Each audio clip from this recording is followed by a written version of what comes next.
Shalom, Bapak Ibu, Saudara yang Tuhan Yesus kasihi, salam dari Bogor Baru. Pada kesempatan ini saya ingin kita sama-sama memahami firman Tuhan dari Yesaya pasal 8 ayat 23 sampai pasal 9 ayat 6. Yesaya 8 ayat 23 sampai 9 ayat 6 di dalam perikop kita di Alkitab, ya, perikop ini di dalam TB1 judul perikopnya adalah Kelahiran Raja Damai. Demikian bunyinya, Yesaya 8:23 sampai 9 ayatnya yang ke-6. Demikian bunyinya. Tetapi tidak selamanya akan ada kesuraman untuk negeri yang terimpit itu. Kalau dahulu Tuhan merendahkan tanah Sebulon dan Naftali, maka di kemudian hari Ia akan memuliakan jalan ke laut, daerah seberang sungai Yordan, wilayah bangsa-bangsa lain. Bangsa yang berjalan di dalam kegelapan telah melihat terang yang besar. Mereka yang diam di negeri kekelaman, atasnya terang telah bersinar. Engkau telah menimbulkan banyak sorak-sorak dan sukacita yang besar. Mereka telah bersukacita di hadapanmu, seperti sukacita di waktu panen, seperti orang bersorak-sorak di waktu membagi-bagikan jarahan. Sebab kuk yang menekannya dan gandar yang ada di atas bahunya, serta tongkat si penindas telah kau patahkan, seperti pada hari kekalahan Midian. Sebab setiap sepatu tentara yang berderap-derap dan setiap jubah yang berlumuran darah akan menjadi umpan api. Sebab seorang anak telah lahir untuk kita, seorang putra telah diberikan untuk kita. Lambang pemerintahan ada di atas bahunya, dan namanya disebutkan orang penasehat ajaib, Allah yang perkasa, Bapa yang kekal, Raja damai. Besar kekuasaannya dan damai sejahtera tidak akan berkesudahan di atas tahta Daud dan di dalam kerajaannya, karena Ia mendasarkan dan mengokohkannya dengan keadilan dan kebenaran dari sekarang sampai selama-lamanya. Kecemburuan Tuhan semesta alam akan melakukan hal ini. Bapak Ibu Saudaraku, perikop ini judulnya Kelahiran Raja Damai. Jadi ini sangat tepat untuk kita yang sekarang ini sedang telah masuk di dalam bulan Desember atau bulan-bulan Natal, dan banyak dari kita yang sudah hadiri ibadah-ibadah Natal. Nah, Yesaya bernubuat pada zamannya, ini kira-kira di zaman Raja Ahaz. Jadi ada beberapa orang raja di Yehuda ketika Yesaya hidup dan bernubuat. Namun yang spesifik yang kita baca ini, kalau Anda lihat dari konteks Alkitab, maka itu sesungguhnya pada zaman ketika Ahaz memerintah.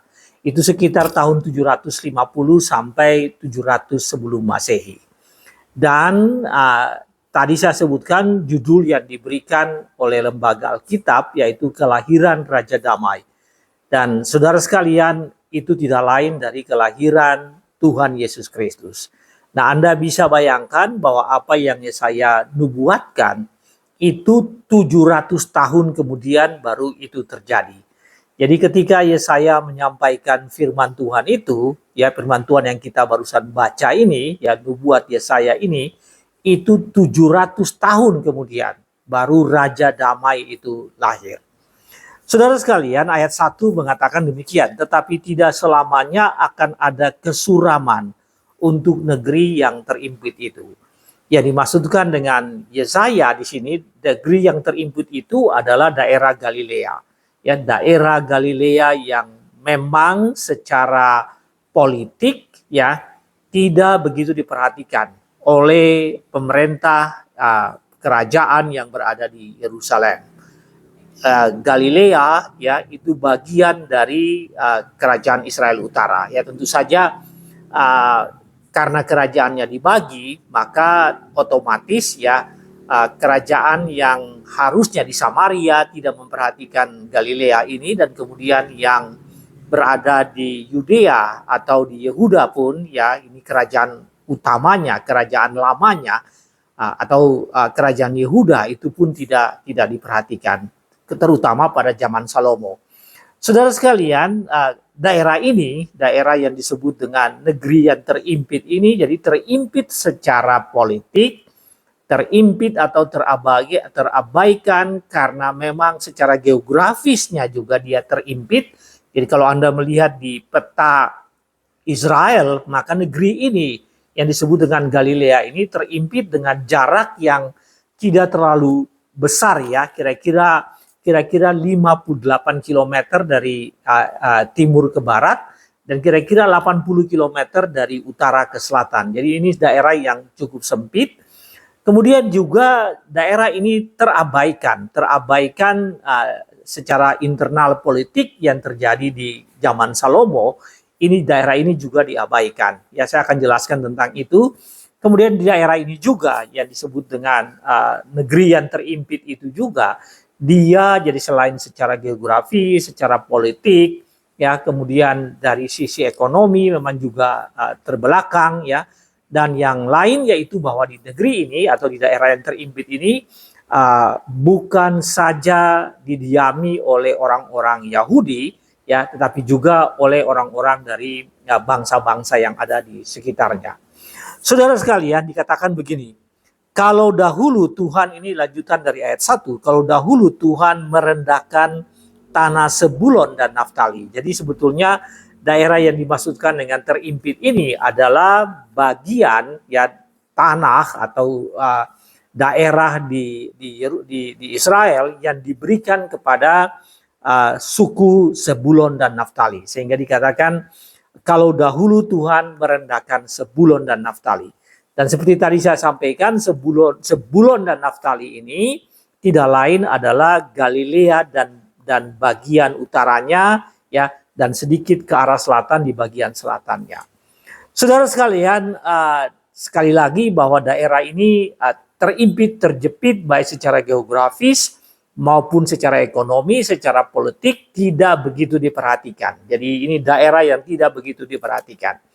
Saudara sekalian, di dalam 1 Raja-Raja pasal 9 ayat 11, ini sedikit konteks tentang ayat ini, Salomo memberikan daerah ini kepada kerajaan Aram atau Libanon sebagai ganti kayu aras, ya, kayu aras untuk pembangunan Yerusalem. Jadi ketika Salomo membutuhkan kayu dari Lebanon, kayu aras, maka daerah yang disebut dengan Sebulon dan Naftali ini yang terdiri dari 22 kota. 22 kota itu diserahkan oleh Salomo kepada Raja Aram. Jadi secara politik memang tidak diabaikan. Anda bisa membaca itu dari 1 Raja-Raja pasal 9 ayat 11. Kemudian setelah Salomo, jauh hari setelah Salomo di zaman Raja Pekah, ini zaman Israel Utara, ya, raja di Israel Utara yang bernama Pekah, Raja Asyur, ya, Raja Asyur membawa tawanan-tawanan dari seluruh Naftali dan Sebulon. Raja Asyur pada saat itu yang bernama Tiglat-Pileser, dia membawa tawanan dari tempat ini. Jadi itu Anda bisa baca di 2 Raja-Raja 15 ayat 29. Karena itu Bapak Ibu Saudara sekalian, Yesaya mengatakan bahwa negeri ini terimpit. Negeri ini terimpit, negeri ini adalah Sebulon, tanah Sebulon dan Naftali, yang tidak lain adalah Galilea pada saat itu. Nah, Bapak Ibu Saudara sekalian, ayat 1 saya baca sekali lagi, ayat 1 ini ayat 23, ya.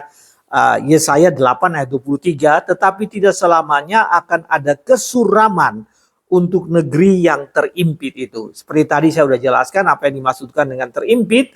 Kalau dahulu Tuhan merendahkan tanah Sebulon dan tanah Naftali, maka di kemudian hari ia akan memuliakan jalan ke laut, daerah seberang sungai Yordan, wilayah bangsa-bangsa lain. Saudara, Yesaya menggunakan tiga periode waktu di dalam 8 ayat 23. Yesaya 8 ayat 23 ini. Pada saat Yesaya mengatakan hal itu, ya, itu kira-kira pada tahun 730-an, 715 sebelum Masehi, ya. Kemudian Yesaya mengatakan begini, kalau dahulu, artinya sebelum tahun-tahun itu. Dan itu yang dimaksudkan yaitu pada zaman Raja Salomo. Kalau dahulu Tuhan merendahkan tanah Zebulon dan Naftali, kalau dahulu, Yesaya pada tahun 700-an mengatakan kalau dahulu, dan itu referensinya itu yaitu pada zaman Salomo, ya, yang tadi saya katakan Salomo memberikan 22 kota yang ada di situ untuk menggantikan kayu yang dia butuhkan untuk pembangunan Yerusalem. Kalau dahulu Tuhan merendahkan tanah Zebulon dan Naftali, maka di kemudian hari. Nah, ketika Yesaya mengatakan maka di kemudian hari, referensinya yaitu kelahiran Tuhan Yesus. Jadi Bapak Ibu Saudaraku, Yesaya berada di tahun 700-an, dia mengatakan dahulu daerah ini diimpit, ya, Tuhan merendahkan itu, ya, tetapi di kemudian hari Tuhan akan membuka jalan ke laut, daerah seberang Sungai Yordan, wilayah bangsa-bangsa lain. Bapak Ibu Saudaraku, apa yang dimaksudkan dengan daerah seberang Sungai Yordan? Ini adalah daerah yang tidak hanya terbatas pada Galilea. Ini kalau di dalam banyak literatur disebutkan dengan Galilee of the Gentile. Galilee of the Gentile ini artinya wilayah yang seperti tadi saya katakan Zebulon dan Naftali dan tetangga-tetangganya, ya, di mana itu adalah wilayah bangsa-bangsa lain.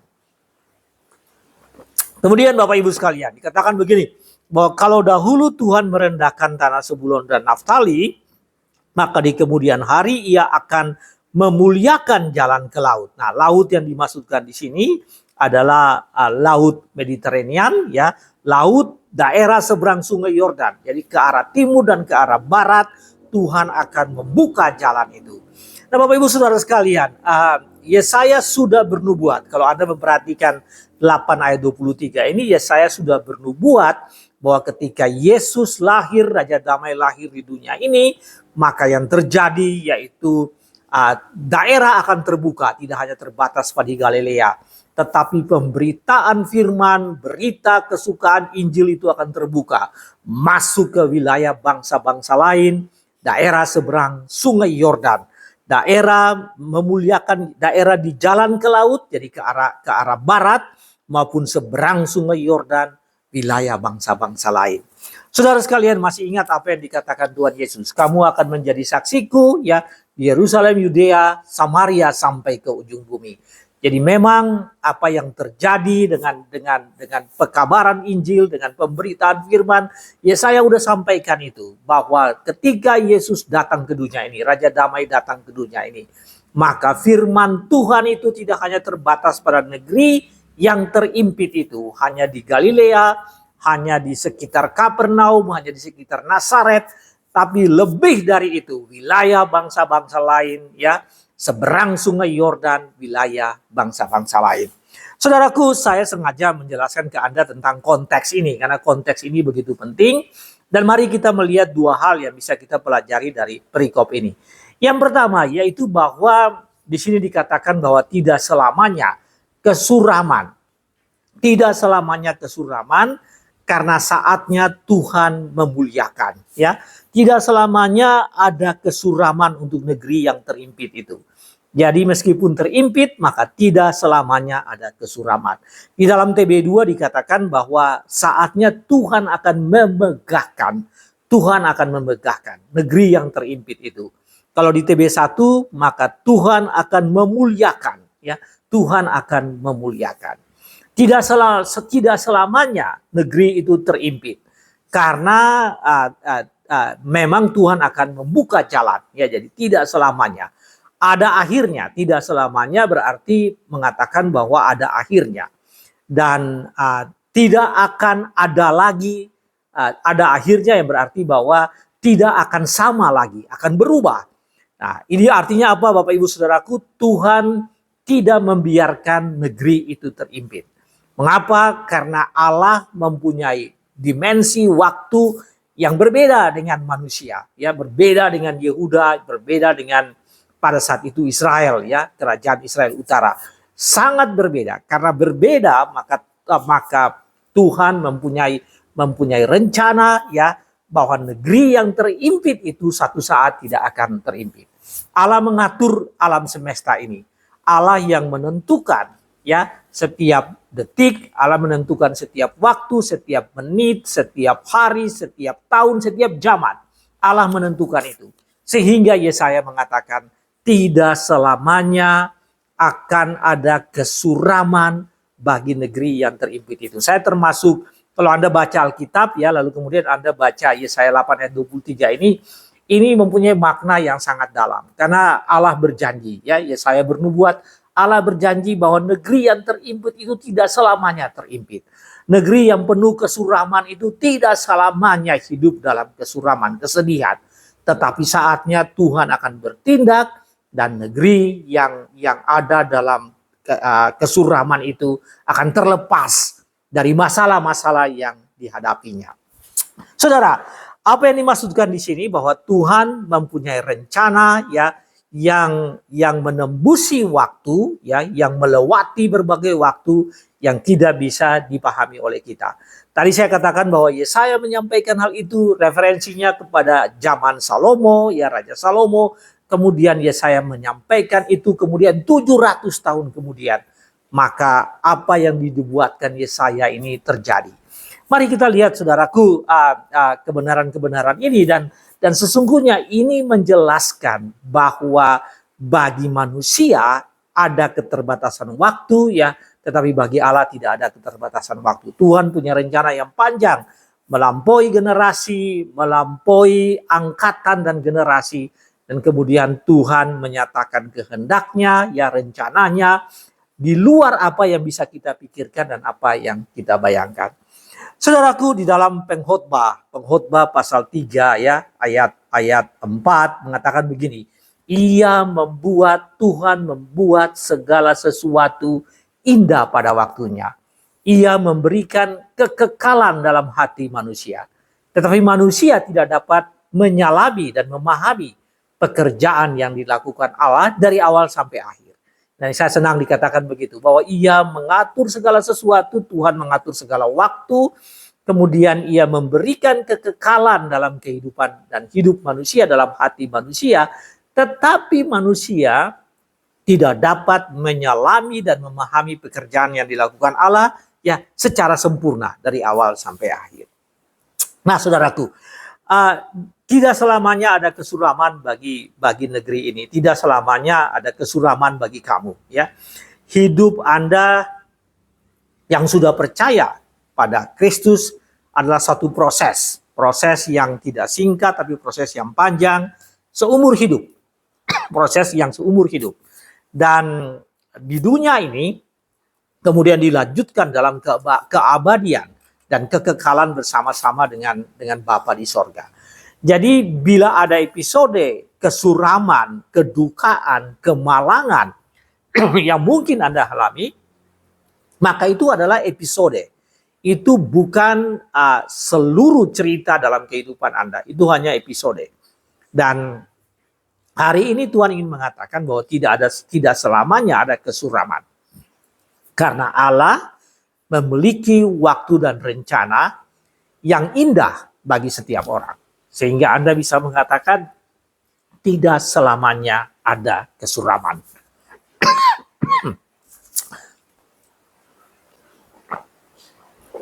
Saudara, itu hal yang pertama.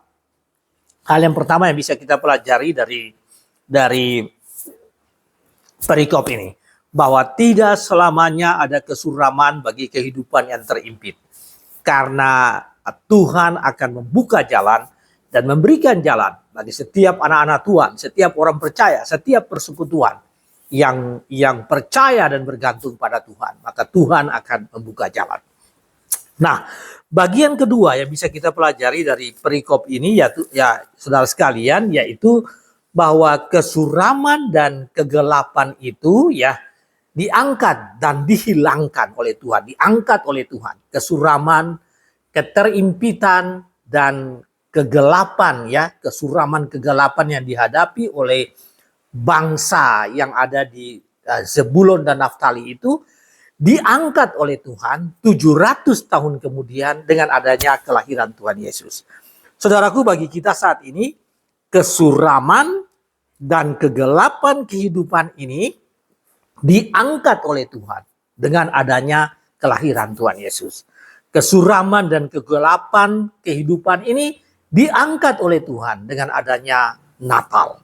Saudara, ayat 1, 9 ayat 1 mengatakan begini. Mengapa? Karena bangsa yang berjalan di dalam kegelapan telah melihat terang yang besar. Mereka yang berjalan di dalam negeri kekelaman, atasnya terang telah bersinar. Saudara sekalian, tadi saya katakan bahwa Yesaya bernubuat 700 tahun sebelum kelahiran Tuhan Yesus. Namun kalau Anda memperhatikan dari frasa dari pasal 9 ayat 1 ini, maka Anda melihat bahwa ini adalah nubuat ya yang dikatakan bahwa itu akan terjadi, tapi Yesaya mengatakan itu sudah terjadi. Itu sudah terjadi. Yesaya mengatakan begini, bangsa yang berjalan di dalam kegelapan telah melihat terang yang besar. Telah melihat terang yang besar ini kalau dalam bahasa Inggris ini disebut dengan participle ya, jadi present participle, sesuatu yang terjadi, yang telah terjadi dan masih terjadi. Ya, bangsa yang berjalan dalam kegelapan telah melihat terang yang besar. Itu di kalimat pertamanya. Kemudian kalimat keduanya, mereka yang diam di negeri kekelaman, atasnya terang telah bersinar. Jadi kata telah di situ mengatakan bahwa ya memang sudah terjadi. Meskipun 700 tahun kemudian, tapi Yesaya mengatakan ini sudah terjadi. Tadi saya katakan bahwa dimensi waktu kita itu, dimensi waktu manusia itu terbatas. Tapi dimensi waktu Tuhan Allah, Dia menciptakan waktu, Dia menciptakan kekekalan, dan kita tidak bisa memahami dimensi waktu Tuhan secara keseluruhan. Saudara, dikatakan begini, bahwa negeri yang dibayangi dengan kekelaman itu, di atasnya terang telah bersinar. Nah, negeri yang dibayangi dengan kekelaman ini ya, di dalam bahasa NIV dikatakan those living in the land of the shadow of the dead ya, shadow of death ya. Jadi di dalam bayang-bayang kematian dan bayang-bayang maut. Bagi negeri yang seperti itu, di atasnya kepadanya terang telah bersinar. Nah, saudara, pertanyaannya mengapa? Mengapa sehingga negeri yang ada dalam kesuraman itu kepadanya terang telah bersinar? Mengapa bangsa yang berjalan dalam kegelapan itu ya mereka telah melihat terang yang besar? Alasannya Bapak Ibu Saudara sekalian terdapat di dalam ayat 5 dari bacaan kita tadi. Saudara, mengapa? Alasannya sebab seorang anak telah lahir untuk kita. Kembali Yesaya menggunakan kalimat present participle ya. Seorang anak telah lahir untuk kita, seorang putra telah diberikan untuk kita. Lambang pemerintahan ada di atas bahunya dan namanya disebutkan orang, penasehat ajaib, Allah yang perkasa, Bapa yang kekal, Raja damai. Saudara, perhatikan ayat ini. Yesaya 9 ayat 5 dikatakan bahwa seorang anak telah lahir untuk kita ya. Seorang anak telah lahir untuk kita.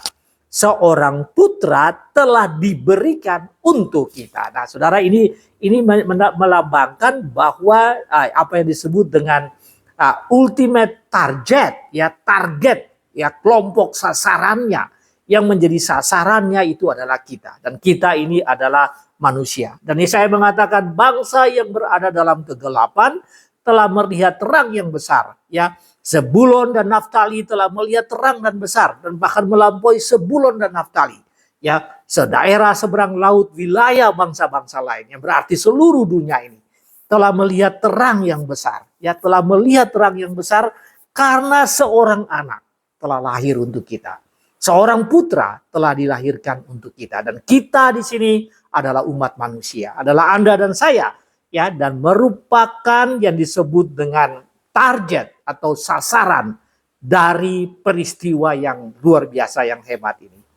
Saudara, kemudian di dalam ayat 5 ini juga ya, 9 ayat 5 ini juga dikatakan tentang atribut dari anak yang lahir itu. Raja damai yang pertama, yang kedua penasehat ajaib, yang ketiga Allah yang perkasa, dan yang keempat Bapa yang kekal. Nah, bahwa seorang anak telah lahir tapi dia adalah penasehat ajaib. Wonderful Counselor. Dia adalah penasehat yang ajaib, yang memberikan nasihat dan mengatasi kesuraman hidup ini. Jadi dia adalah penasehat ajaib. Seorang anak telah dilahirkan untuk kita. Dia adalah Allah yang perkasa. Almighty God. Dia adalah Allah yang perkasa. Dan dia sendiri adalah Allah. Ya, dia yang mematahkan tongkat-tongkat si penindas. Anda bisa baca dalam ayat 3. Dia yang mengalahkan kuasa kematian. Dialah yang mengalahkan kuasa setan. Dan dia yang menghidupkan manusia. Dia yang memberikan kehidupan kepada manusia. Mengapa? Karena dia adalah Allah yang perkasa. Saudara, itu yang kedua. Yang pertama adalah penasehat ajaib. Yang kedua Allah yang perkasa. Yang ketiga Bapa yang kekal.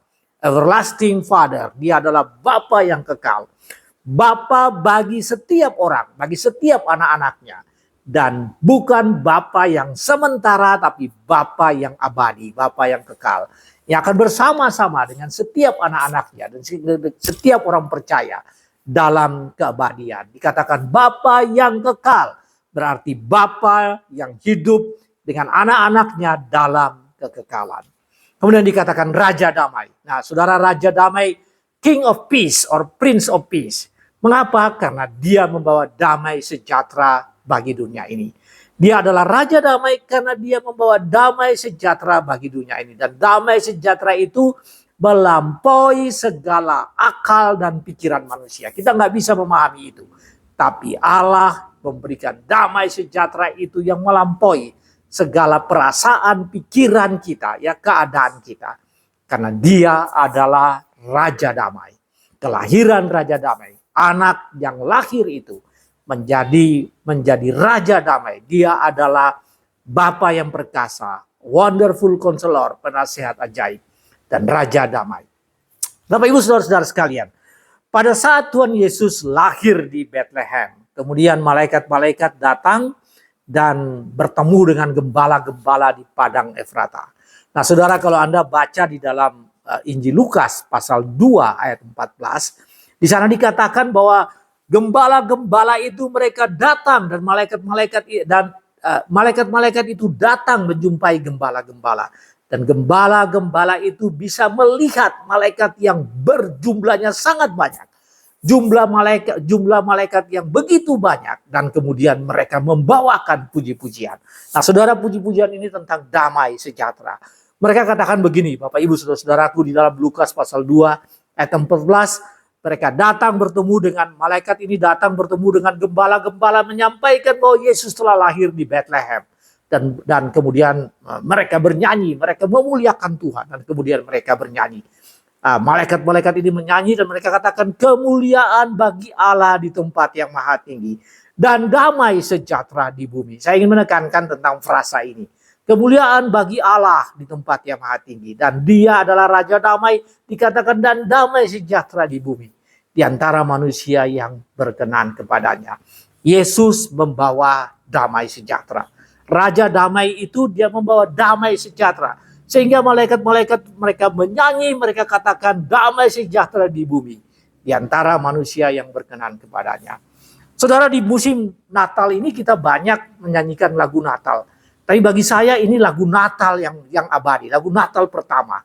Ini adalah lagu Natal yang sebenarnya. Lagu Natal yang sebenarnya itu yaitu ketika pada kelahiran Tuhan Yesus, malaikat-malaikat itu bernyanyi.